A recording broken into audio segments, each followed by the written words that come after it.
Okay, arithmetic के revision की series को आगे बढ़ाते हैं। ये वाला क्वेश्चन ज़रा ट्राई करो अरिथमेटिक का।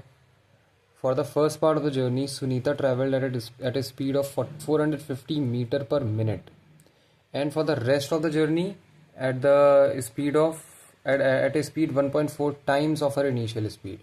If Sunita traveled a total distance of 33.3 kilometers in 1 hour, what was the distance that Sunita traveled at a lower speed? बताओ, at a lower speed. Okay, so ये कैसे करेंगे ये वाला। मुझे दिया हुआ है कि ओवरऑल उसने 33.3 किलोमीटर 1 आवर में ट्रेवल किया। ओवरऑल उसने 33.3 किलोमीटर 1 आवर में ट्रेवल किया, मतलब final speed, final average speed कितनी है? 33 point final average speed, average speed given है मुझे 33.3 किलोमीटर 1 घंटे में किया तो पर आवर कर सकता हूँ। ठीक है, ये उसकी फाइनल एवरेज स्पीड है। और मुझे गिवन है for the first part of our journey Sunita travelled at a speed of 450 metre per minute. तो उसकी पूरी जर्नी को मैं 2 हिस्सों में डिवाइड कर सकता हूँ। पहला जो पार्ट है वो ट्रैवल कर रही है 450 metre per minute, 450 metre per minute, and for the rest of our journey at a speed 1.4 times of her initial speed, 1.4 times. So first part उसकी जर्नी का मान लो होगा x मीटर्स, x मीटर कह देता हूं। और जो सेकेंड पार्ट होगा वो कितना होगा? 33.3 किलोमीटर माइनस एक्स। तो 33.3 किलोमीटर को मीटर में कन्वर्ट करो। 3 किलोमीटर कितना मीटर आएगा? ये आएगा इन 2000, तो ये आ जाएगा 33300 मीटर। सेकेंड पार्ट उसकी जर्नी का होगा 33300 माइनस एक्स मीटर्स। और ये वो अपनी इनिशियल स्पीड के 1.4 टाइम्स स्पीड है उसकी। 1.4 टाइम्स मतलब 450 इंटू 1.4 को 1.4 से करोगे तो 45 इंटू 14 हो जाएगा। 14 5 जा 70 के 0 कैरी के ऊपर 7, 14 7 जा 56, 63, 630 मीटर पर मिनट। ओके, क्या करो, इस मीटर पर मिनट को किलोमीटर पर आवर में कन्वर्ट करो, या फिर इसको भी मीटर पर मिनट में कन्वर्ट कर लो। तो मैं इसको मीटर पर मिनट में कन्वर्ट कर लेता हूं। तो क्या आ जाएगा? 33.3 किलोमीटर पर आवर को मीटर पर मिनट में कन्वर्ट करो। 33.3 किलोमीटर पर आवर है। इसको मीटर पर मिनट में कन्वर्ट करने के लिए पहले इसको मीटर में करेंगे, तो ये हो जाएगा 33300 मीटर पर मिनट, तो अपॉन 60, 6 5 जा 30, 6 5 जा 30, 6 5 जा 550 मीटर पर मिनट। ये क्या है? ये है एवरेज स्पीड, एवरेज स्पीड। ठीक है, ये एवरेज स्पीड आ गई। अब क्या करना है? बस एवरेज स्पीड का फॉर्मूला लगा दो। एवरेज स्पीड का फॉर्मूला क्या होता है? एवरेज स्पीड का फॉर्मूला होता है total distance upon total time. Total time कितना आएगा? यहां पे मुझे डिस्टेंस गिवन है, ये स्पीड गिवन है, तो ये हो जाएगा x अपॉन 450 मिनट्स। टाइम कितना आएगा यहाँ पे? x upon 450 minutes, x upon 450 minutes. और यहाँ पे टाइम कितना आएगा? यहाँ पे टाइम आएगा 33300 माइनस x अपॉन 630 मिनट्स। ठीक है, तो बस टोटल डिस्टेंस का फॉर्मूला, टोटल डिस्टेंस कितनी है? टोटल डिस्टेंस है 33300 minutes, 33300 metre. Total time x upon 450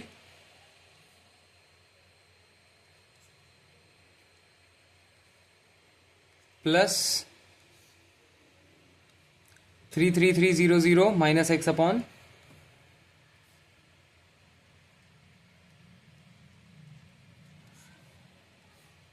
630। Okay, और ये कितना है 555 मीटर पर मिनट, 555 के बराबर। सॉल्व करो इसे सॉल्व करोगे तो फाइनल डिस्टेंस आ जाएगा। सॉल्व करते हैं, चलो। क्या करें यहाँ पे, 5 से काट सकते हैं सीधे। पहले नीचे सॉल्व कर लेते हैं, इसको सॉल्व कर लेते हैं। x अपॉन 450 अपॉन 630, पूरा ही करो solve. 555 is equal to 33300 upon, यहाँ पे क्या आ जाएगा, यहाँ पे एलसीएम आ जाएगा 630 और 450 का। 630 450 का एलसीएम निकालो। 10 से चला जाएगा 63 आएगा, 45 आएगा, 9 से चला जाएगा 7 आएगा, 5 आएगा, 7 से चला जाएगा, 5 से चला जाएगा। 90 इंटू 5 450, 450 इंटू 7 700 7 35, कैरी के ऊपर 3, 7 4 जा 28 और 31, 3150, 3150। तो 45 7 जा 35, कैरी के ऊपर 3, हाँ। तो ये 7 टाइम्स, तो यहाँ आ जाएगा 7x प्लस 635 जा, तो 5 टाइम्स ऑफ 33300 माइनस x। ठीक है, so 555 is equal to 33300 into 3150 upon 7x plus 00, 5 3 जा 15 के 5 कैरी गया ऊपर 1, 16 के 6 कैरी गया ऊपर 1, 16 minus 5x। Okay, 555 is equal to 33300 into 3150, 2x plus 166,500। क्या होगा अब, ये क्या करो, 2 को बाहर निकाल लोगे, ये एक काम, हाँ 2 को बाहर निकालोगे तो भी जाएगा कॉम्प्लेक्स जाएगा कैलकुलेशन। एक काम करो, इसको इधर ले जाओ, इसको इधर ले आओ। 2x plus 166,500 is equal to 33300 into 3150 upon 555। 5 से जाएगा तो 1 1 1, 5 6 जा, 5 3 जा 0 जा, और ये 3 जा, तो 300। क्या हो जाएगा, 2x plus 166,500 is equal to 63000 into 30009, 18,000 so 2x is equal to 18,900 166500। Subtract करो इसे, 00522, सो x की वैल्यू आ जाएगी 22500 अपॉन 2, ये आ जाएगा 11250 मीटर्स, 11,250 मीटर्स। किलोमीटर में करोगे तो कितना आएगा, 11.25 kilometre, 11.25 kilometre, 11.25 kilometre. Option B final answer है, ऑप्शन बी। ओके, समझ गए। तो कैलकुलेशन इसमें थोड़ी कॉम्प्लेक्स चली गई, क्योंकि वो किलोमीटर पर आवर को कन्वर्ट करना होगा मीटर पर मिनट में। सब में जो यूनिट्स होनी चाहिए वो सेम होनी चाहिए। ऐसा नहीं है कि तुम किलोमीटर पर आवर में कैलकुलेट कर रहे हो और फिर इसकी वैल्यू तुमने मीटर पर मिनट बिना मीटर पर मिनट में कन्वर्ट किया तुमने यहाँ डाल दी, सारी चीज़ें गड़बड़ हो जाएंगी। यूनिट्स जो फाइनल इक्वेशन बनाओगे उसमें यूनिट सेम होनी चाहिए। अगर तुम किलोमीटर पर आवर में कर रहे हो तो तुम नीचे वाले को भी किलोमीटर पर आवर में कन्वर्ट करो और फिर ऊपर लेके आओ, या फिर तुमने अगर सबको मीटर पर मिनट में किया है तो सबको मीटर पर मिनट में कन्वर्ट करो और उसके बाद सॉल्व करो, या फिर मीटर पर सेकंड में किया है तो सबको मीटर पर सेकंड में करना है। यूनिट्स बराबर होनी चाहिए, यूनिट में गलती मत कर देना, वरना पूरा आंसर गड़बड़ हो जाएगा। चाहे कैलकुलेशन कितनी भी ठीक करी हो, अगर यूनिट गड़बड़ है तो आंसर भी गड़बड़ आएगा। ठीक है, तो 11.25 हमारा आंसर। अगले क्वेश्चन पे जाते हैं, ये वाला जरा करो। The total percentage change in the volume of a cuboid if its length and breadth are decreased by 15% and 25% respectively while its height is increased by 60%। तो क्या करो, मान लो ओरिजिनल जो क्यूबाइड रहा होगा उसकी ओरिजिनल डायमेंशंस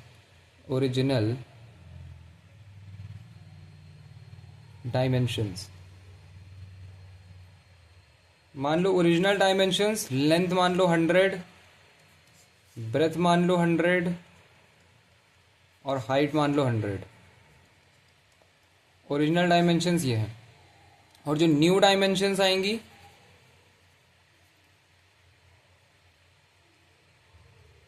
न्यू डायमेंशंस में length and breadth have been decreased by 15% and 25%। तो लेंथ को डिक्रीज करोगे 15% तो आ जाएगा 85, और ब्रेथ को डिक्रीज करोगे 25% तो आ जाएगा 75, और हाइट को इंक्रीज करोगे 60% तो आ जाएगा 160। तो ओरिजिनल वॉल्यूम इन तीनों का मल्टीप्लिकेशन, वॉल्यूम क्या होता है क्यूबाइड का? वॉल्यूम होता है length into breadth into height. तो ओरिजिनल वॉल्यूम कितना आएगा? 100,000,000। और यहां पे क्या आ जाएगा वॉल्यूम? 85 into 75 into 160। सो ये कर लो 850 इंटू 16 इंटू 75। 16 0 ज़ा 0, 16 5 80 के 0 करिए ऊपर 8, और 16 8 ज़ा 128, तो 136 इंटू 75। सो 136 इंटू 75 करो जरा। 6 5 30 के 0 करेगा ऊपर 3, 18 के 8 करेगा ऊपर 1, 6 इंटू 7 6 42 करेगा ऊपर 4, 7 6 21, 5 करेगा ऊपर 2, 9, 0 10 के 0 करेगा ऊपर 1, 6 1 2 3 4 5 और 12 के 2 और 1 0 1 0 2 0 0। तो ये हो जाएगा 1 0 2 0 0, मल्टीप्लाई हुआ था ना 0 0। नई वॉल्यूम ये आ गई। तो चेंज कितना हो रहा है? चेंज हो रहा है इतने का, चेंज हो रहा है 200,000। 20,000 का चेंज आ रहा है। कितने पे चेंज आ रहा है? ओरिजिनल इतना है। तो परसेंटेज चेंज क्या होता है? Changed value upon initial value into 100। तो 20,000 अपॉन ये वाली वैल्यू, ये original value, into 100। 4 1 2 3 4, 2% increase. Final answer 2% का इंक्रीज आ रहा है, 2% का इंक्रीज। ये रहा ऑप्शन डी। समझ गए? बढ़िया क्वेश्चन। आगे बढ़े, परसेंटेज का था ये। आगे आ जाओ, ये वाला करो। Kamal purchases 80 article for 11,180 rupees and sales them at a loss equal to the selling price of 6 articles. What will be the selling price of 1 article? Kamal purchase कर रहा है 80 आर्टिकल फॉर इतना रुपीज। तो 80 का जो एसपी, 80 का जो सीपी है वो है 11,180। तो 1 का सीपी कितना होगा? 11,180 अपॉन 80, 0 0 चला जाएगा। तो 1 का सीपी आएगा 1118 अपॉन 8।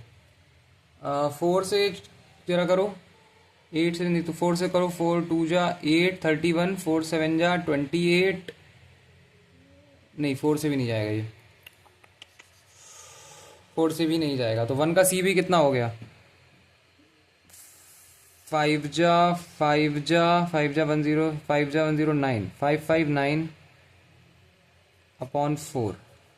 1 आर्टिकल का सीपी ये आ गया, ठीक, 1 आर्टिकल का सीपी आ गया। And sales them at a loss equal to the selling price of 6 article. 6 article के सेलिंग प्राइस के बराबर। और उसने जो बेचा इसे 80 आर्टिकल्स का जो सेल किया, तब उसको लॉस हुआ 6 आर्टिकल्स के बराबर। सो 80 आर्टिकल का जो सेलिंग प्राइस होगा 80 आर्टिकल्स का जो कि सेलिंग प्राइस पे उसको कितने का लॉस हुआ, कितने का लॉस हुआ, 80 आर्टिकल्स, 80 आर्टिकल्स पे 80 आर्टिकल्स को बेचने पर उसको लॉस हुआ सेलिंग प्राइस ऑफ 6 आर्टिकल्स, यानी 80 आर्टिकल्स पे उसको कितने का लॉस हुआ, 80 आर्टिकल्स पे उसको कितने का लॉस हुआ, 6 आर्टिकल्स की सेलिंग प्राइस जितना। तो हम यहाँ से लिख सकते हैं कि 40L यानी 40 आर्टिकल्स पे जो लॉस है वो 3 आर्टिकल्स के सेलिंग प्राइस के बराबर है। तो L upon S P is equal to 3 upon 40। भूल जाओ, इसको भूल जाओ, इससे ज़्यादा अच्छा हमको मिल गया, अब इसकी ज़रूरत ही नहीं पड़ेगी। L upon S P is equal to 3 upon 40, यानी अगर 40 रुपीज़ सेलिंग प्राइस है तो 3 रुपये लॉस हो जाएगा। ये रेशियो है, 40 रुपीज़ अगर सेलिंग प्राइस है तो 3 रुपये का लॉस हो रहा है। तो इस कंडीशन में कॉस्ट प्राइस कितना होगा, 3 का लॉस हो रहा है 40 एसपी पे, तो सीपी हो जाएगा, सीपी क्या होता है, सेलिंग प्राइस प्लस लॉस, तो सीपी हो जाएगा 43। सीपी की वैल्यू आ गई 43 और सीपी कितना गिवन है, सीपी गिवन है 11180, यानी 43x किसके बराबर है, 11180 के बराबर। तो x की वैल्यू 11180 अपॉन 43। सॉल्व करो जरा इसे, 11180 43 43 2 जा 6 8 11 में से 6 गया 1 2 3 4 5 5 और ये हो जाएगा 2 8 6 जा, है ना 6 या 18 के 8, हाँ, और ये 0 260। x की वैल्यू आ गई ₹260, यानी x अगर 260 के बराबर है, मुझे क्या जानना है, what will be the selling price of one article. x 260 है तो 40x कितना हो जाएगा, यस 40x कितना हो जाएगा, 40 इंटू 260, 40x हो जाएगा 40 इंटू 260। ये क्या है, एसपी ऑफ 80 आर्टिकल्स। तो वन आर्टिकल का एसपी कितना हो जाएगा, 40 इंटू 260 अपॉन 80, 130 रुपीज, 130। ये रहा option A, option A 130 rupees. समझ गए कैसे करना है। आगे बढ़ते हैं, ये वाला करेंगे। The ratio of the quantities imported of steel and iron in 2018 में स्टील और आयरन का import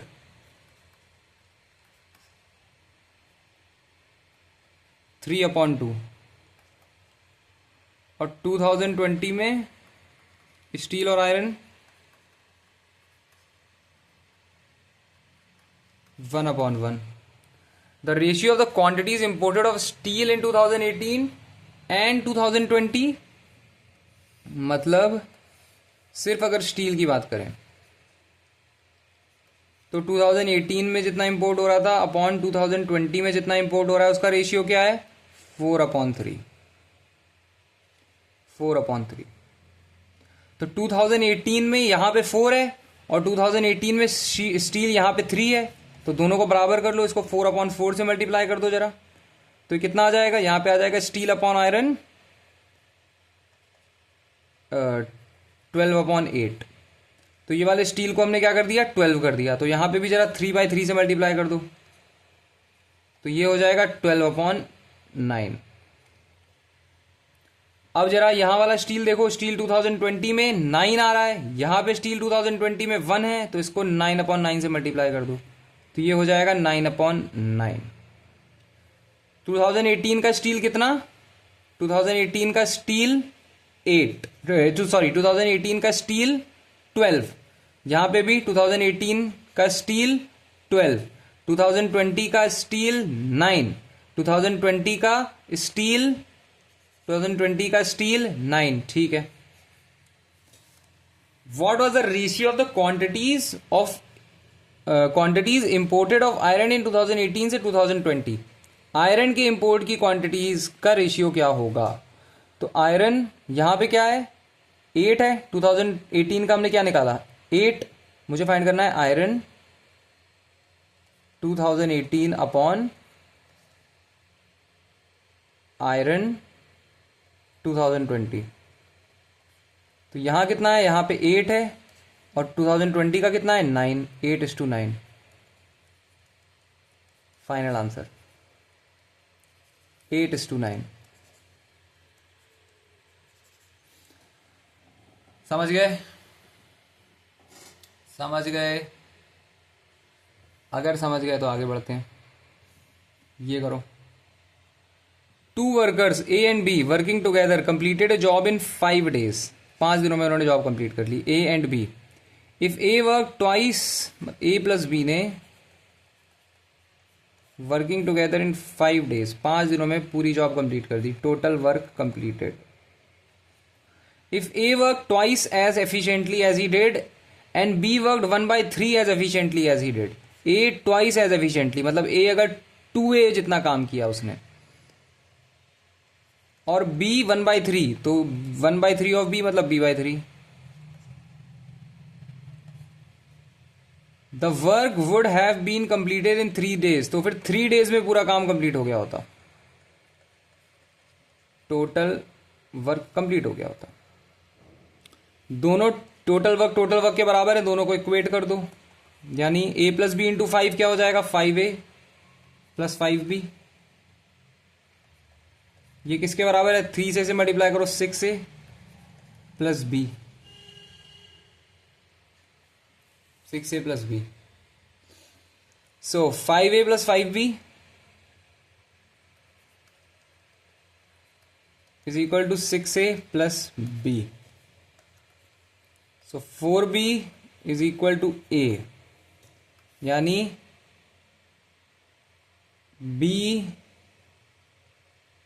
upon A is equal to 1/4. B upon A is equal to 1/4. मुझे क्या जानना है, to complete the job alone A would require how many days. To complete the job alone A would require how many days. So मुझे पता चल गया कि अगर B एक दिन में 1 यूनिट काम कर रहा है तो A जो है वो एक दिन में 4 यूनिट काम कर रहा है. मुझे रेशियो मिल गया, मैं रेशियो को एक्चुअल वैल्यू मान सकता हूं.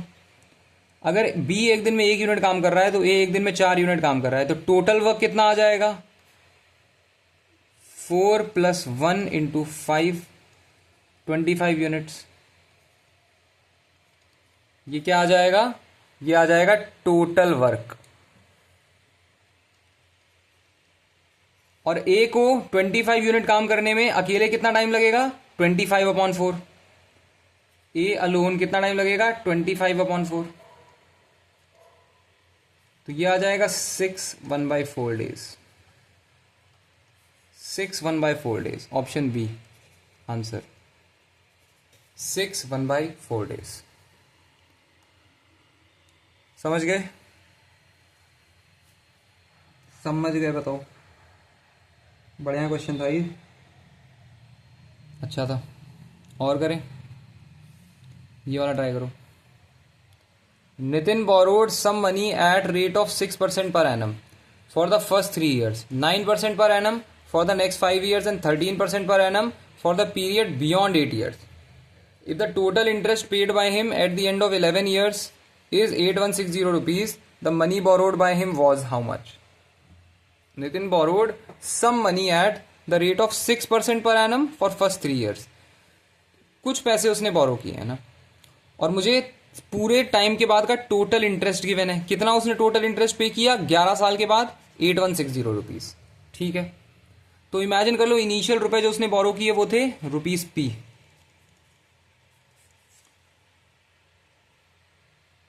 6% रेट फर्स्ट 3 इयर्स के लिए. जब टाइम पीरियड है 3 इयर्स, तो रेट ऑफ इंटरेस्ट कितना लग रहा है, 6% पर एनम. तो सिंपल इंटरेस्ट का फॉर्मूला लगा दो, क्या आ जाएगा simple interest, PRT/100, P × R into T यानी 3/100। तो यहां से सिंपल इंटरेस्ट कितना आ गया, नीचे ही लिखते हैं। यहां से सिंपल इंटरेस्ट आ गया 18p/100। ठीक, अब 9% फॉर द नेक्स्ट 5 ईयर्स। अब नेक्स्ट 5 ईयर्स की बात करते हैं। तो यहां पे भी प्रिंसिपल तो रुपीज पी ही रहेगा, rate of interest 9% per annum for the next 5 years, time period 5 years. S I आ जाएगा PRT/100, P इंटू आर यानी 9 इंटू टी यानी 5/100। तो एस आई आ जाएगा 45p/100। उसी तरीके से बचा हुआ time beyond 3 years, total 11 years हैं, टोटल 11 ईयर्स हैं।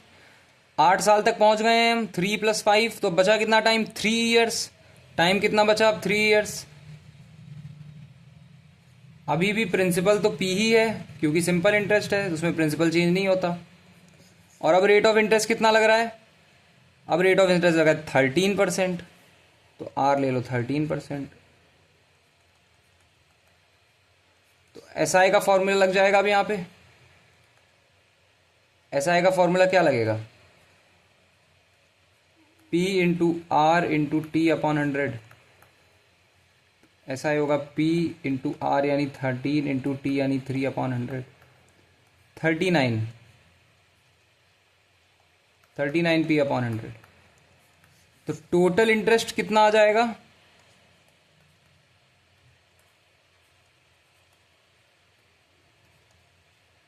$18p/100, 45p/100, 39p/100। Total interest आ गया होगा 45 + 39 + 18, 17 17 + 5 22, 69102 है ना। क्या सही सही किया है, 17 17 17 + 5 22 करेगा बट 6 6 3 9 9 10, हाँ 102। तो 102p/100 आ गया टोटल इंटरेस्ट। और टोटल इंटरेस्ट की वैल्यू यहाँ कितनी गिवन है, 8160। So 102p/100 is equal to 8160। So p is equal to 8160 into 100/102, 80। Principal की वैल्यू कितनी है, ₹8000। p की वैल्यू 8000 है, मुझे प्रिंसिपल की वैल्यू फाइंड करनी थी, 8000 आ गई। Final answer 8000 is the final answer. ठीक, समझ गए, आगे बढ़ते हैं अगर समझ गए तो। ये करो, what is the difference between the simple interest and the compound interest on a sum of 8000 rupees for 2/5 years at the rate of 10% per annum when the interest is compounded annually? What is the difference between simple interest and compound interest on a sum of 8000 rupees? तो principal कितना है, 8000। Time period है 2/5 years at the rate of 10% per annum। पहले simple interest निकाल लो जरा।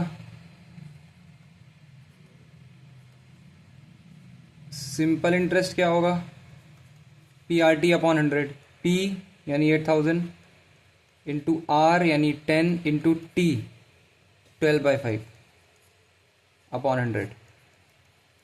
ये आ जाएगा 2, सो 160 into 12, 12 0 0, 12 6 72, carry के ऊपर 7, 1920, 1920 रुपीज सिंपल इंटरेस्ट आ गया। अब कंपाउंड इंटरेस्ट निकालो जरा। Compound interest,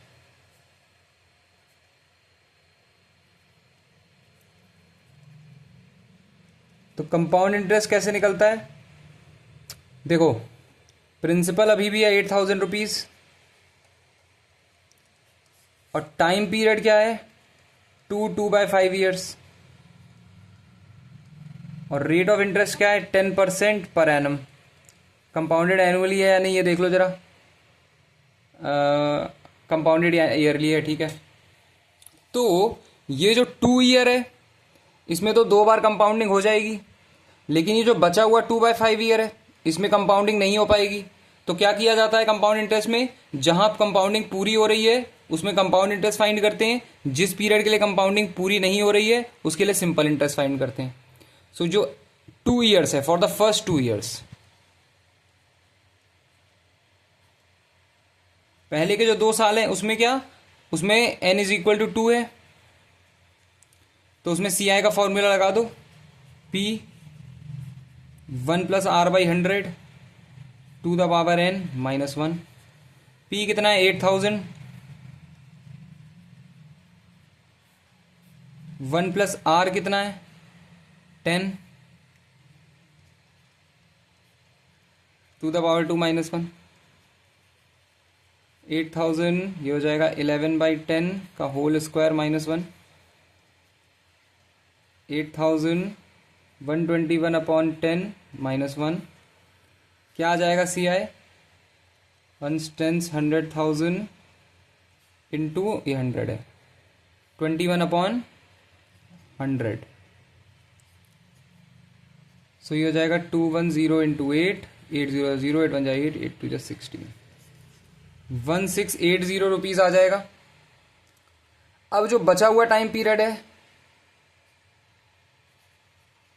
2/5 years,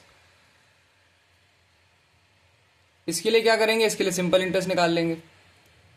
simple interest का फॉर्मूला क्या होता है P into R into T upon 100। अब प्रिंसिपल क्या होगा, अब यहां कंपाउंडिंग हो रही है, कंपाउंडिंग में प्रिंसिपल चेंज हो जाता है, प्रिंसिपल में ऐड हो जाएगा ये वाला इंटरेस्ट। तो प्रिंसिपल अब होगा 8,000 जो कि ओरिजिनल था उसमें 1680 ऐड हो जाएगा, 0869680 आ जाएगा 9680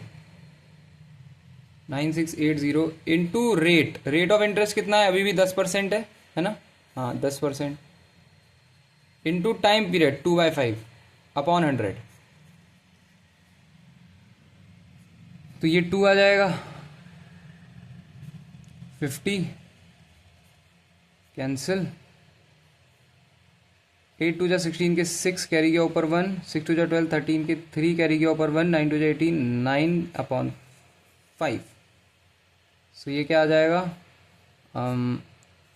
19365 3 जा 15 43 5 8 जा 40 36 5 7 जा 35 तो 0.2 387.20 रुपीज। बस अब इन दोनों को ऐड कर दो, 1680 को you added with this, so 1680.00 you added with 387.20 and you get 2067.20। This is final interest. So दोनों इंटरेस्ट कहाँ कहाँ क्या क्या आए, एक इंटरेस्ट आया सिंपल इंटरेस्ट वाला, वो क्या आया था 1920 और एक आया ये, दोनों को सब्ट्रैक्ट कर दो और 1920 तो ये आ जाएगा 02741 147.20 फाइनल आंसर 147.20 ठीक है। क्योंकि मैं एक्सप्लेन कर रहा हूं साथ साथ में इसलिए टाइम लग रहा है, वरना इतना टाइम लगता नहीं है क्वेश्चन करने में। एक्सप्लेनेशन क्योंकि ना एक्सप्लेन करते हुए चीज़ें थोड़ी ज़्यादा समय खाती हैं, वरना ये हो जाता है टाइम में।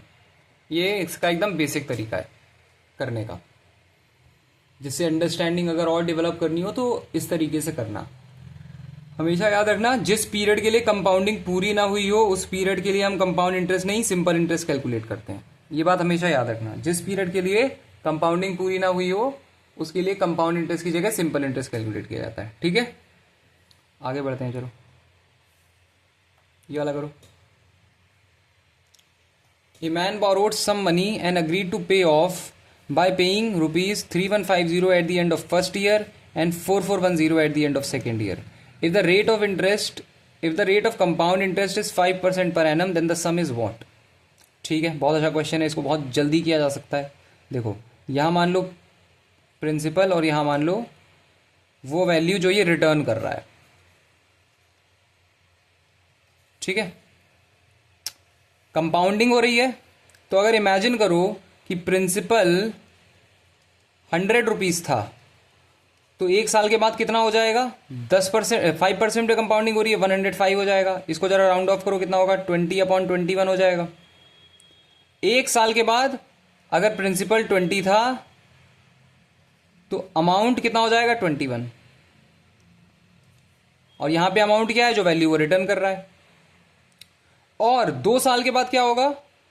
2 साल के बाद इसका स्क्वायर कर दो तो 400/441 हो जाएगा प्रिंसिपल अपॉन अमाउंट।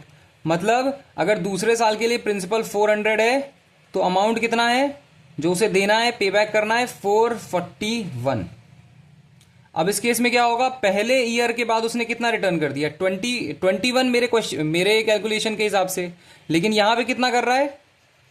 यहां पे कर रहा है 3150। मतलब 21 यूनिट्स किसके बराबर है? 3150। 21 यूनिट्स, इसको चाहो तो x ले लो या फिर ऐसे ही रहने दो। 21 यूनिट्स किसके बराबर है? 3150। तो 1 यूनिट किसके बराबर हो गया? 3150/21। 7 से चला जाएगा, 7 4 जा 28, 7 5 जा 0 जा और ये 3 जा, ये हो गया 150। तो 1 यूनिट 150 के बराबर है, 150 रुपीज के बराबर है। यहां 20 यूनिट्स है तो ये क्या हो जाएगा? 20 इंटू 150, ये आ जाएगा 30,000, नहीं सॉरी 3,000 आ जाएगा। ये 3,000, इसको 3,000 लिख दो।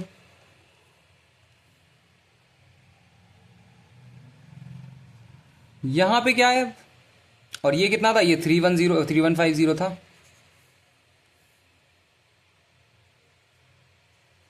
यहां पे 441 यूनिट्स की बात हो रही है। 441 यूनिट्स क्या है? जो अमाउंट उसने रिटर्न किया। कितना रिटर्न किया? 4410। तो अगर मुझे 441 को 4410 बनाना है तो इंटू 10 करना होगा। मतलब यहां एक जीरो ऐड हो जाएगा, मल्टीप्लाइड बाय 10। अगर इसको 10 से मल्टीप्लाई किया तो इसको भी 10 से मल्टीप्लाई करना पड़ेगा, तो इसको भी मल्टीप्लाई कर दो। सो टोटल प्रिंसिपल कितना आ गया?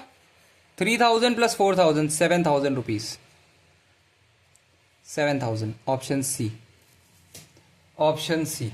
इतनी जल्दी किया जा सकता है ये क्वेश्चन इस तरीके से।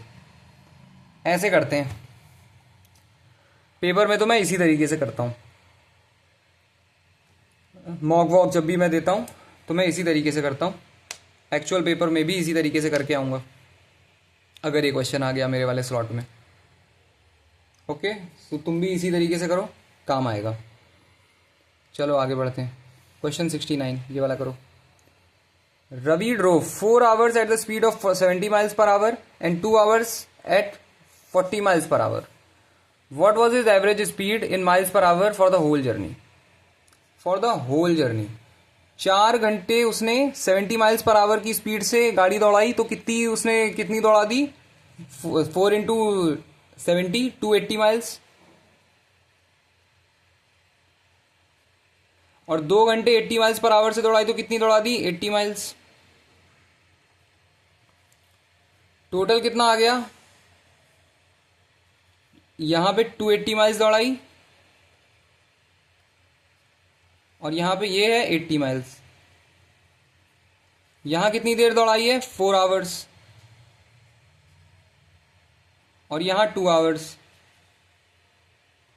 हमें फाइंड क्या करना है? Average speed. एवरेज स्पीड का फॉर्मूला क्या होता है?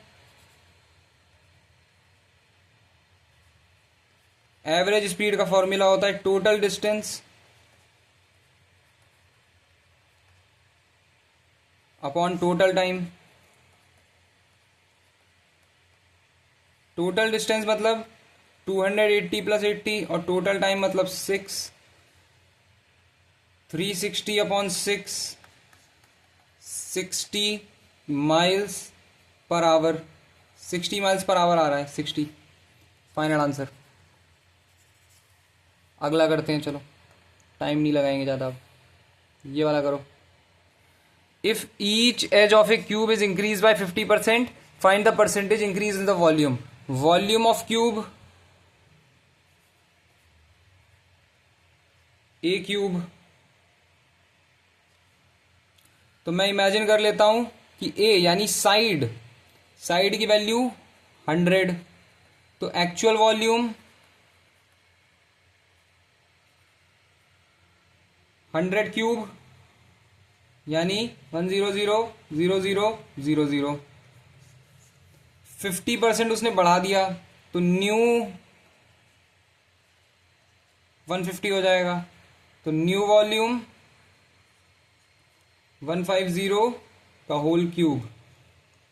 सो 15 इंटू 15 तो 225 होगा, और 225 इंटू 15, 15 5 जा 75, कैरी के ऊपर 7, 15 2 जा 37, कैरी के ऊपर 3, 15 2 जा 30, 3375, 3375 000, ठीक, 3375 000। तो कितना बढ़ गया ये? 3375 000 1 000000। सब ट्रैक कर दो, कितना आएगा? इतने का चेंज आया। सो 2375 000 कितने पर आया? इतने पर आया 100,000,000 इंटू 100 100। तो यहाँ 3 0, ये 3 0 हट गए, और ये सो ये हो जाएगा 237.5% का इंक्रीज आया, 237.5% आंसर। ओके, समझ गए? समझ गए? अच्छा क्वेश्चन था ये भी। और करें? और करते हैं, एक सेकेंड। हाँ, स्टेबलाइज हो गया। चलो और करते हैं, ये वाला करो। A shopkeeper allows 16% discount on every item. Even after giving the discount, he makes a profit of 8%. If he gives 8% discount instead of 16% on an item marked 1800 rupees, then what will be his profit percent? बताओ। अगर वो 16% discount दे, अगर if he gives 8% discount instead of 16%, तो marked price 1800 rupees है। 16% का discount वो हर item पे दे रहा है। मार्क्ड प्राइस 1800 रुपीज है, और वो डिस्काउंट कितने का दे रहा है? 16% का। तो यहाँ से सेलिंग प्राइस कितनी आ जाएगी? 16/100, 16/100 कम कर दो, मतलब मल्टीप्लाइंग फैक्टर आ जाएगा 84/100। सो 1800 में मल्टीप्लाई कर दो 84/100। 18 4 जा 72, कैरी के ऊपर 7, 18 8 जा 144, 151 हो जाएगा, 1512। सेलिंग प्राइस की वैल्यू आ गई रुपीज 1512। ठीक है। Even after giving the discount he makes a profit of 8%। ये सब देने के बाद भी उसको प्रॉफिट कितने का हो रहा है? 8% का प्रॉफिट है। मतलब सीपी में अगर मैं बढ़ा दूं सीपी को 8% से, तो मुझे एसपी मिल जाएगा। 8% से बढ़ाना मतलब 8/100 से बढ़ाना, तो मल्टीप्लाइंग फैक्टर कितना हो जाएगा? 1 + 8/100 यानी 108/100। सीपी को अगर इससे मल्टीप्लाई करोगे तो एसपी मिल जाएगा। तो CP into 108/100 is equal to 1512। तो यहां से सीपी की वैल्यू कितनी आ गई? 1512 इंटू 100/108। 9 से चला जाएगा, 9 1 जा 2 जा, 9 1 जा 9, 61, 9 6 9 9 9 9 60, हाँ 61, तो 9 6 जा 54, 72 8 जा। 12 1 जा 12, 12 4 जा। CP की वैल्यू आ गई 1400 रुपीज़। ये आ गई कॉस्ट प्राइस की वैल्यू। कॉस्ट प्राइस की वैल्यू आ गई 1400 रुपीज़। अब क्या करना है? अब कह रहा है कि if he gives it 6% discount instead of 16% on an item marked इतना, then what will be is profit percent. अगर वो 8% डिस्काउंट दे रहा है, अगर वो 8% डिस्काउंट दे रहा है तो भाई MP की वैल्यू तो अभी भी 1800 है, और डिस्काउंट परसेंट अगर वो 8% दे रहा है यानी 8/100 का डिस्काउंट, तो इसमें मल्टीप्लाइंग फैक्टर 1 माइनस 8/100 92/100 हो गया। मतलब इसको 92/100 से मल्टीप्लाई कर दो। 18 2 जा 36, कैरी के ऊपर 3, 18 9 जा 162 165। तो ये हमारा क्या आ जाएगा? ये हमारा SP आ जाएगा।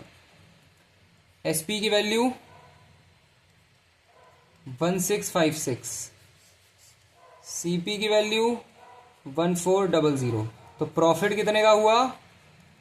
256 रुपीज़ का प्रॉफिट हुआ। तो profit percentage 256 upon 1400 into 100। Cancel cancel,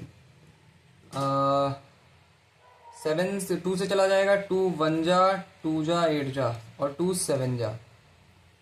सो ये फ्रैक्शन में आ रहा है, किस में आ रहा है? डेसिमल में आ रहा है। अच्छा चलो करते हैं डेसिमल में फिर। 128 डिवाइडेड बाई 7, 7 1 जा 7, 58, 7 8 जा 56, 2.0, 2 जा 14, 6.08 जा 18.28 समथिंग, तो 18.29 यही है सबसे करेक्ट। इसी को लगा दो आंसर, 18.29 फाइनल आंसर। ओके, सारे के सारे प्रीवियस ईयर क्वेश्चंस हैं, सारे के सारे। कर लिया ये भी? अगर ये वाला कर लिया तो ये वाला ट्राई करो। The income of A is 80% of the B's income. तो A की इनकम क्या है? 80% ऑफ B's इनकम। मैं कह रहा हूं A की इनकम 100x मान ली मैंने, और B की इनकम मैंने भाई 100y मान ली। तो कह रहा है कि 100x the income of A, 100x जो है वो 80% ऑफ B's इनकम है, 80y के बराबर है। ठीक है, and that of the expenditure of A 60% ऑफ B's एक्सपेंडिचर। A का जो एक्सपेंडिचर है, तो हम पता कैसे चलेगा हमें? ऐसे ना करो, ऐसे करो, रुको, ये करो। B की इनकम ले लो 100, B की इनकम मान ली मैंने, परसेंटेज में है तो मुझे एक्स लेने की जरूरत नहीं है। B की इनकम मैंने मान ली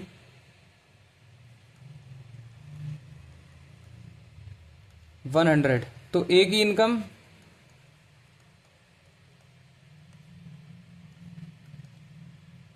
80।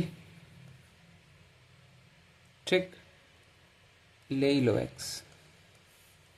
अब B का expenditure,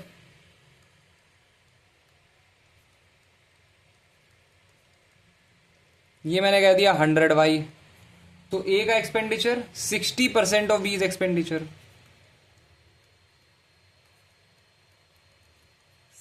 60y। If the income of A is equal to 90% of B's expenditure, A की इनकम मतलब 80x is equal to 90% of B's expenditure मतलब 90y के बराबर है। तो x अपॉन वाई क्या हो जाएगा? 9/8। x अपॉन वाई हो जाएगा 9/8। Then by what percentage are the savings of A more than B's saving? Then by what percentage are the saving of A? तो A की सेविंग कितनी आ जाएगी? अब A की इनकम कितनी आ जाएगी? X की वैल्यू 9 आ रही है, तो 720 हो जाएगा ये 720, और ये 900 हो जाएगा। Y की वैल्यू 8 आ रही है, तो ये 800 हो जाएगा।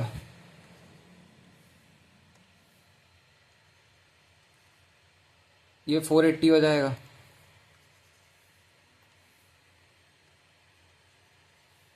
Then by what percentage are the savings of A, तो ए की saving income minus expenditure, 720 minus 480 कितना हो गया? 580, 680, 240, हाँ 240। और बी की सेविंग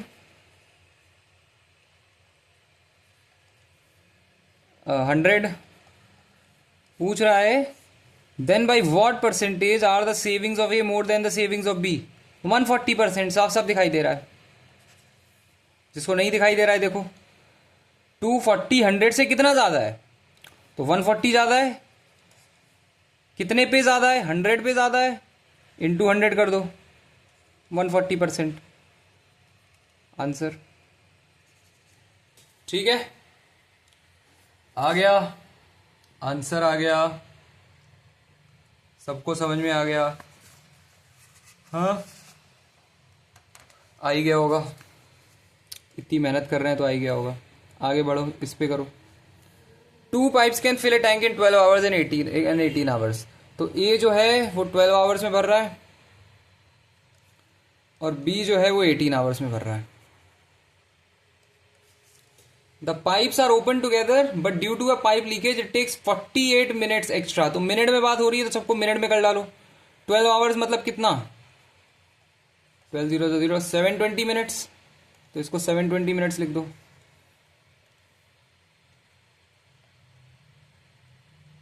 और 18 आवर्स मतलब 1080 मिनट्स, तो 1080 मिनट्स लिख दो।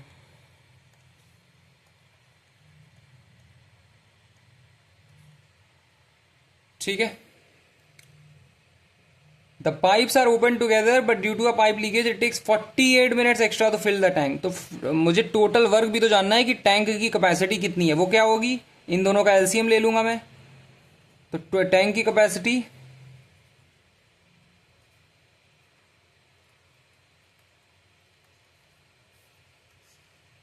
720 1080, 10 ले लो इधर जरा बाहर, तो 72 और 108, 9 से जाएगा 8 आ जाएगा, 1 2 आ जाएगा, 4 से जाएगा तो 2 आ जाएगा, 3 आ जाएगा, 2 और फिर 3, 90 इंटू 4 360, 360 इंटू 2 90 इंटू 4, हाँ ये हाँ 90 इंटू 4 360, 720 और 720 इंटू 3 2160, 2160। तो ए ने 720 मिनट्स में 2160 यूनिट्स भरा। तो ए ने 1 मिनट में कितना भरा होगा? 2160 अपॉन 720 मतलब 3 यूनिट्स। उसी तरीके से बी ने 1080 मिनट्स में 2160 यूनिट्स भरा। तो बी ने 1 मिनट में कितना भरा होगा? 2 यूनिट्स। ए ने 1 मिनट में 3 यूनिट भरा, बी ने 1 मिनट में 2 यूनिट्स भरा। ठीक है, the tank is full if the tank is full, और ये भी तो कह रहा है the pipes are open together but due to a pipe leakage it takes 48 minutes extra to fill the tank. अगर दोनों पाइप को साथ में खोला गया तो ए प्लस बी 1 मिनट में 5 यूनिट्स भरेगा। ए प्लस बी 1 मिनट में 5 यूनिट्स भरेगा। तो टोटल 2160 यूनिट्स भरने में कितना टाइम लगेगा? 2160 अपॉन 5, 5 4 जा, 5 3 जा और 2 जा, इतने मिनट्स लगेंगे, इतने मिनट्स लगेंगे।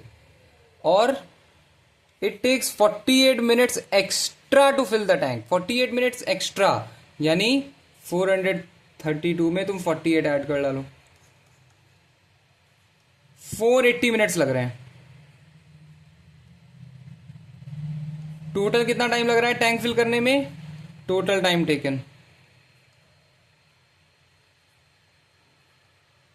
टोटल कितना टाइम लग रहा है टैंक फिल करने में 480 मिनट्स। और ये लगना चाहिए 432 मिनट्स, लग रहा है 480 मिनट्स। ऐसा क्यों? क्योंकि एक लीकेज भी है, due to a pipe leakage, एक लीकेज भी है। The pipes are open together but due to a pipe leakage it takes 48 minutes extra. तो ए प्लस बी तो अपना काम कर ही रहे हैं, लेकिन एक पाइप लीकेज भी है, ए प्लस बी माइनस सी, इसकी वजह से 480 मिनट्स में टैंक पूरा भर रहा है। और टैंक की पूरी कैपेसिटी कितनी है? 2160 यूनिट्स। ए प्लस बी माइनस सी, ए प्लस बी की वैल्यू 5 माइनस सी 1 मिनट में कितना करेगा? 2160 अपॉन 480। सो 46 क्या होगा ये? 2 जा 3 जा 4 जा 4 जा नहीं, 4 जा तो नहीं, 8 से काटो, 8 2 जा 16, हाँ 8 2 जा 16 और फिर 7 जा और 8 6 जा और 9 जा 2 जा 4.5। सो 5 माइनस सी 1 मिनट में कितना करेगा? 4.5 यूनिट्स। तो सी जो है वो 1 मिनट में 0.5 यूनिट्स निकालेगा, माइनस 0.5 यूनिट्स, यानी 1 मिनट में 0.5 यूनिट्स वो निकाल रहा है, 1 मिनट में 0.5 यूनिट्स निकाल रहा है, ड्रेन कर रहा है। और उसे कितना निकालना है टोटल? क्वेश्चन क्या पूछा है? If the tank is full what time will it take to completely empty the leakage, to completely empty due to leakage. तो टोटल कैपेसिटी कितनी थी? 2160। 2160 को निकालने में 0.5 की रफ्तार से कितना टाइम लगेगा? 21600 अपॉन 5, 5 4 जा 20, 16 3 जा 2 जा 0 जा, इतने मिनट्स लगेंगे, इतने मिनट्स लगेंगे। लेकिन आंसर तो उसमें पूछा है तो इसको 60 से डिवाइड कर दो, 432 अपॉन 6, 72 आवर्स, 72 आवर्स लगेंगे भाई, 72, ऑप्शन ए 72 आवर्स, 72 आवर्स इतना टाइम लगेगा पूरा का पूरा टैंक खाली करने में। ओके, समझ गए? आगे बढ़ते हैं, ये वाला करो। If the simple interest on a certain sum of money is 4/20th of the sum of the rate of the sum and the rate percent equals the number of years, then what then the rate of interest per annum is what? ठीक है, simple interest on a certain sum of money is 4/20th of the sum. तो sum की value मतलब principal की value क्या मैं ले सकता हूं? प्रिंसिपल को मैं 2500 मान ले रहा हूं, तो एसआई कितना आ जाएगा? सिंपल इंटरेस्ट 400 आ जाएगा। And the rate of interest equal the number of years, rate of interest को मान लो R% पर एनम, और नंबर ऑफ ईयर्स यानी टी की वैल्यू भी R ईयर्स हो जाएगी। एसआई का फॉर्मूला क्या होता है? P into R into T upon 100। तो 400 जो कि एसआई की वैल्यू है, P यानी 2500 इंटू आर के बराबर है, इंटू टी भी आर के बराबर है upon 100। 16 is equal to R², और आर की वैल्यू आ जाएगी 4%। Final answer. तो काफ़ी सिंपल था ये, तो काफ़ी ज़्यादा, छोड़ो इतना सिंपल नहीं करना, आगे बढ़ते हैं। The simple interest on a certain sum for 3 years at 12% per annum is 6750 rupees. What is the compound interest in rupees on the same sum for 2 years at 20% per annum if the interest is compounded half yearly? ये बताओ, ये वाला करके बताओ। बहुत अच्छा question, करो ये वाला। If the simple interest on a certain sum for 3 years, time period 3 years दिया हुआ है,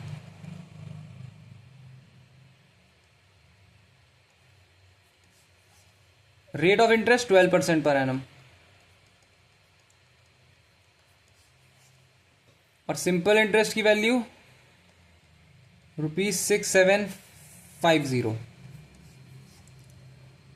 प्रिंसिपल की वैल्यू मुझे नहीं पता, उसको ₹P मान लो, ठीक है। SI का फॉर्मूला क्या होता है? PRT/100। तो 6750 इज इक्वल टू P के बराबर है इंटू R, 12 के बराबर है इंटू T, 3 के बराबर है अपॉन 100, PRT/100। ठीक, तो P की वैल्यू यहां से आ जाएगी, बिल्कुल आ जाएगी। क्या आ जाएगी P की value? 6750 into 100 upon 12 into 3 is equal to P। 3 2 जा 5 जा 0 जा। प्रिंसिपल की वैल्यू आएगी, प्रिंसिपल की वैल्यू आएगी 225000 अपॉन 12, ये आ जाएगी प्रिंसिपल की वैल्यू। और इसको सॉल्व कर सकते हैं क्या? हाँ, 4 से तो काट ही सकते हैं। 4 5 जा 20, 4 6 जा 24, 4 2 जा 8, 5 जा 0 जा, और ये 3 आ जाएगा। 6 1 2 3 4 5 11 11 13, हाँ 3 से भी चला जाएगा। 3 1 जा 3, 26, 3 8 जा 24, 22 7 जा 21, 5 जा 0 जा। तो प्रिंसिपल आ गया ₹18,750। 18,750 आ गई प्रिंसिपल की value. If the interest is compounded half yearly, अब मुझे कंपाउंड इंटरेस्ट की वैल्यू फाइंड करनी है। कंपाउंड इंटरेस्ट की वैल्यू फाइंड करनी है। कंपाउंड इंटरेस्ट, प्रिंसिपल कितना है? 18,750।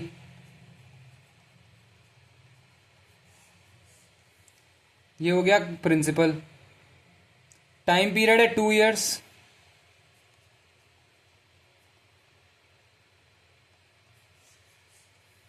और रेट ऑफ इंटरेस्ट कितना है? 20% पर एनम। 20% पर एनम, तो हाफ ईयरली के लिए क्या हो जाएगा? 10% पर हाफ ईयर।